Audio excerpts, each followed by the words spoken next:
লাথি মারি ফুলি দেওয়ার পরে আমার বললাম যে আমি আর এই ভাত খাবো না, তো আমার 10 দিন ক্ষমতা না আছে।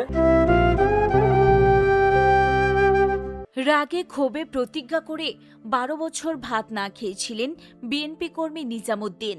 বৃহস্পতিবার দিবাগত রাতে তিনি নিজ বাড়িতে শেষ নিঃশ্বাস ত্যাগ করেন। 2014 সালের 31 মে শহীদ প্রেসিডেন্ট জিয়াউর রহমানের মৃত্যুবার্ষিকী উপলক্ষে গ্রামে দোয়া মাহফিলে খাবারের আয়োজনে রান্না করা খাবারের হাঁড়ি ওই সময় স্থানীয় আওয়ামী লীগের নেতাকর্মীরা ফেলে দেয়।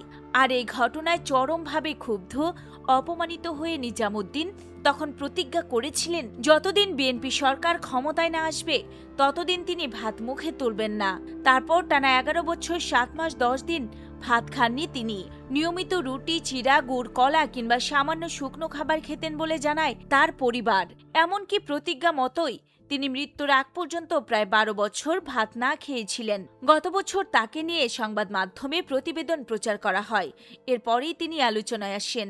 জানা গিয়েছে দীর্ঘদিন পাতলা খাবার খাওয়ার কারণে তার শরীর ক্রমেই দুর্বল হয়ে পড়ে। বয়স বাড়ার সঙ্গে সঙ্গে দেখা দেয় নানা শারীরিক জটিলতা। নিজামুদ্দিনের মৃত্যুতে এলাকায় শোকের ছায়া নেমে এসেছে। তার বাড়িতে ভিড় করছেন রাজনৈতিক নেতাকর্মী, আত্মীয় স্বজন সহ সাধারণ মানুষ। অনেকেই তাকে রাজনৈতিক প্রতিজ্ঞার প্রতীক হিসেবেও উল্লেখ করেছেন। নিজামুদ্দিনের আত্মার মাগফিরাত কামনা এবং তার পরিবারের পাশে থাকবে বলে জানান উপজেলা বিএনপি। প্রসঙ্গত 5 আগস্টের পরে উপজেলা বিএনপির পক্ষ থেকে তাকে ভাত খাওয়ানোর চেষ্টা করা হলেও সে বলেছে যে যতদিন না পর্যন্ত বিএনপি ক্ষমতায় আসবে আমি ততদিন পর্যন্ত ভাত খাবো না। এরপরে বিএনপির ভারপ্রাপ্ত চেয়ারম্যান তারেক রহমান তার চিকিৎসার জন্য যাবতীয় ব্যবস্থা করেছেন।